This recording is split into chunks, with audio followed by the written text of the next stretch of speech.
Welcome to unified जंगी में आप सभी का स्वागत है। मेरी सर्जरी जो है वो पूरे के पूरे 1 हफ्ते डिले हो गई है, तो बाकी सारे कामों पे ध्यान देना ज़रूरी है। और बाकी सारे कामों के बीच में कॉमेडी स्पोर्ट की खबरें आपके लिए लाना वो भी एक छोटा मोटा काम है। पर आगे बढ़ने से पहले सब्सक्राइब करके बेल आइकन क्लिक करिए, क्योंकि ब्ला ब्ला ब्ला ब्ला ब्ला ब्ला। ठीक, चलिए बकवास खत्म करते हुए सबसे पहले पहली खबर की तरफ आगे बढ़ते हैं। पहली खबर यह है कि जिन लोगों को एक्चुअली एमएमए के बारे में पता नहीं है, और एक्चुअली शायद एमएमए के बारे में पता हो बट बिजनेस के बारे में पता नहीं है, उन लोगों का कहना है कि एक्चुअली एलेक्स पेरेरा जो है वो यूएफसी का सबसे बड़ा स्टार था, इसलिए उसके हारने की वजह से यूएफसी को नुकसान होगा। अब इस पूरे आर्गुमेंट के दो पक्ष हैं। पहला उनका ये कहना है कि यूएफसी का सबसे बड़ा स्टार एलेक्स पेरेरा था, बिल्कुल सही, पर उसके हारने से यूएफसी को नुकसान होगा, बिल्कुल नहीं। मैं आपको समझाता हूँ। एक्चुअली एलेक्स पेरेरा के हारने से यूएफसी को नुकसान नहीं, फायदा होगा, और एक्चुअली 3-4 प्रॉब्लम सॉल्व हो गई हैं। नंबर 1 प्रॉब्लम जो सॉल्व हो गई है वो ये है कि एक्चुअली लाइट हैवेट डिवीजन में एलेक्स पेरेरा ने ऐसा कत्लेआम बचा के रखा था कि मागोमेड के अलावा बाकी सारे इंपॉर्टेंट लोगों को हरा सकता था, इसलिए उसके खिलाफ कोई कंपटीशन दिखाई नहीं देता था। इसलिए ये जो डिवीजन है एकदम से बोरिंग डिवीजन लगने लगा था। अब बाद में ये इस हार की वजह से वापस से एक्साइटिंग डिवीजन बन जाएगा। दूसरी बात आपको समझना होगा कि एलेक्स पेरेरा का सबसे बड़ा सुपरस्टार है तो साइकोलॉजी कुछ इस तरह से कहती है कि एक्चुअली आप उसको जीतते हुए देखना चाहते हैं, बट अगर गलती से हार गया ना, तो हारने के बाद फिर से जीतते हुए आप ज़्यादा देखना चाहते हैं। और आपको पता है सबसे ज़्यादा पैसा मैच में नहीं आता है, रीमैच में आता है, और उससे भी ज़्यादा पैसा रबर मैच में आता है। तो भैया नेक्स्ट जो है ना वो रीमैच ही होने वाला है, तो पैसा ज़्यादा आएगा, तो इससे यूएफसी का कहीं से कहीं नुकसान नहीं होता है। इसके अलावा ये हम सभी को समझ में आ रहा था कि अगर ये फाइट एलेक्स पेरेरा जीत जाता तो वो कूच कर जाता हैवीवेट डिवीजन की तरफ, जो कि अब बात ही खत्म हो गई। तो एक्चुअली यूएफसी को इससे फ़ायदा ही फ़ायदा हुआ है, नुकसान कुछ भी नहीं हुआ है। एनीवेज चलते हैं नेक्स्ट खबर की तरफ। डेना वाइट ने 313 के मेन इवेंट के रिजल्ट के बाद बोला है कि एक्चुअली एलेक्स पेरेरा अगर चाहे अब, और मागोमेड अनकलाएव अगर चाहे, तो वो रीमैच के लिए तुरंत तैयार है। ये दोनों चाहते हैं कि नहीं चाहते हैं इसके बारे में आगे बात करेंगे, बट इस बारे में किसी को भी कोई प्रॉब्लम नहीं होनी चाहिए, क्योंकि एलेक्स पेरेरा से ज़्यादा कोई रीमैच डिजर्व करता नहीं है इस पूरे लाइट हैवीवेट डिवीजन में। और क्योंकि फाइट क्लोज थी, बहुत हद तक क्लोज थी। वैसे हाँ, मैं इस बारे में ये भी बात कर दूं कि कई लोग बात कर रहे हैं कि ये कंट्रोवर्सी है, और कई लोगों का कहना है कि तीसरा राउंड एलेक्स पेरेरा जीता था। दोस्त, मैंने एक बार और फाइट देखी, मुझे नहीं लगता है, मुझे क्लियरली नज़र आ रहा है कि दूसरा, तीसरा और चौथा राउंड जो है वो कितनी बार भी मैं देखूँ, साफ साफ अनकलाइव के राउंड है।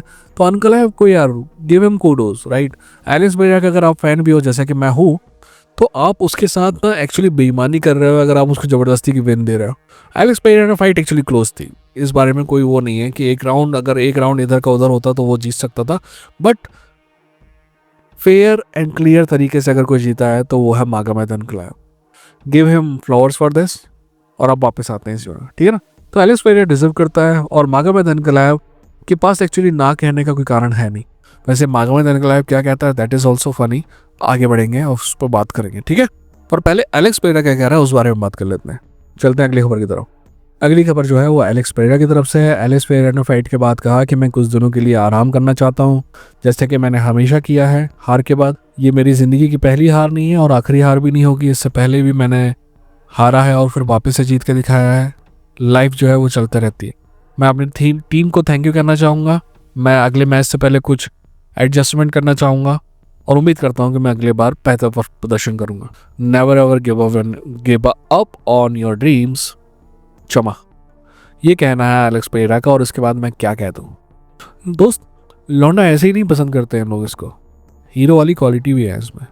बाकी ऐसा है कि सेम बकचोदी जो इसने अभी की है ना, किसी रईस बाप के लौंडे के मुंह से नजर आती ना मेरे को, तो मैं कहता हूँ कि ये बकचोदी करता। बट वो आदमी जो 10 साल की उम्र में दरुआ हो चुका था और टायर सुधारता था, वो आज 2 डिवीज़न का चैम्पियन है यूएफसी में, और 2 डिवीज़न का चैम्पियन है ग्लोरी में, 2 अलग अलग स्पोर्ट्स में, और उसने इतना कुछ हासिल किया है ना।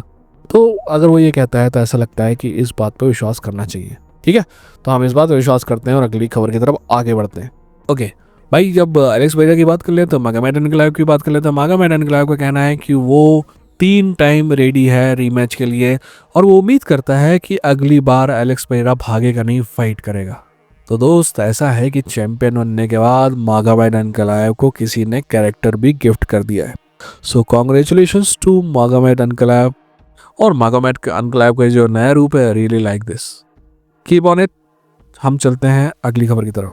अगली खबर भी लाइट हैवीवेट डिवीजन की तक को लेकर है। लाइट हैवीवेट डिवीजन में इतनी बकर चल रही है कि भाई साहब ऐसा है कि इन दोनों की फाइट देखने के बाद हीरी प्रोहास्का ने मैसेज भेजा है एलेक्स वेरा को भी और अनकलाय को कि भैया तैयार रहो मेरे से फाइट करने के लिए।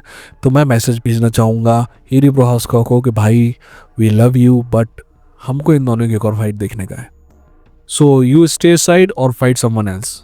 ठीक, हम चलते हैं आगे की 2 खबरों की तरफ जो बॉक्सिंग की दुनिया से होने वाली है। अगली खबर जो है वो है आर्टर बेटरबीएव और दिमित्री बिवॉल के बारे में। ये माना जा रहा है कि आर्टर बेटरबीएव ने हाँ कह दिया है फाइट के लिए और कॉन्ट्रैक्ट के लिए कमिट भी कर दिया और सेम कॉन्ट्रैक्ट दिमित्री बिवॉल को पेश किया गया है जो शायद ओस्क में 3-4 दिन में साइन कर देगा। तो एक्चुअली ये तो अच्छी बात है, हम ये फाइट दोबारा देखना चाहते हैं। अगर साल में हर में 2 बार ही दिखाई जाए हमको ये फाइट तो हमें कोई प्रॉब्लम नहीं है। बट मेरे को एक बात का बहुत दुख है क्योंकि इन दोनों के चक्कर में कट रहा है बेचारा बेनाविडेस का। और बेनाविडेस के साथ ये सब जो हो रहा है वो फेयर नहीं है। मेरा मानना है कि या तो आर्टर बेटरबीएव के साथ बेनाविडेस के फाइट होना चाहिए था या तो दिमित्री बिवॉल के साथ बेनाविडेस की फाइट होनी चाहिए था, क्योंकि आर्टर बेटरबीएव वर्सेस दिमित्री बिवॉल की जो थर्ड फाइट है वो कहीं जा नहीं रही थी, वो एक ना एक दिन होती तो that should not be any problem. और ये पहली बार नहीं हो रहा है ये बेनाविडेस के साथ। बेनाविडेस इन दोनों से फाइट कर सकता था, ये तो बात ठीक है। उससे पहले आपको याद होगा 1 साल नहीं 2 साल नहीं 3 साल तक WBC और WBA का नंबर 1 कंटेंडर जो था कनेलो अल्वारेस के खिलाफ, उस लौंडे का नाम था, यस आपने सही गैस किया, बेनाविडेस। और बेनाविडेस को 3 साल तक भागता रहा कनेलो अल्वारेस फाइट करने के लिए और आखिरी में झक मार के हार के बेनाविडेस ने डिसाइड किया कि भाई ऐसा है कि मैं ये डिवीज़न छोड़ के ही चला जाता हूँ। तो ठीक है ना, आर्टर बेटरबीएव और एक्चुअली बिवॉल के लिए मैं हैप्पी हूँ, बट बेनाविडेस के साथ जो भी हो रहा है ना दैट इज़ नॉट फेयर। चलते हैं आखिरी खबर की तरफ। अब सबको पता है कि लमॉन रोज वर्सेस टैंक डेविस वाली फाइट में जरवांटे को ज़बरदस्ती जितवाया गया था और that is not fair at all. उस राउंड में अगर आपने नी ली है तो नी लेने की वजह से आपको 10-8 राउंड तो मिलना ही चाहिए था नॉकडाउन की वजह से। ये सारी बातें हम सभी को पता है और इस बारे में हम पहले भी बात कर चुके हैं। पर जब यही बात लेकर लमॉन रोज और लमॉन रोज का प्रमोटर और लमॉन रोज के जो जिम्नेजियम है सब के सब न्यूयॉर्क एथलेटिक कमीशन के पास गए तो उन्होंने बोले कि नहीं इसमें कोई प्रॉब्लम नहीं है, जैसे जो रूलिंग थी रेफरी की वो सही है। अब आप जस्टिफाइबली सोच रहे होंगे कि भाई ये क्या बकचोदी चल रही है, साफ साफ दिखाई दे रहा है कि वो नी ले रहा है तो वहाँ पे तो 10-8 राउंड होना चाहिए क्योंकि वो नॉकडाउन है। नॉकडाउन क्यों नहीं घोषित किया गया उसको? तो मैं आपको बताता हूँ, इस बात से फ़र्क नहीं पड़ता है कि क्या सच है क्या झूठ है।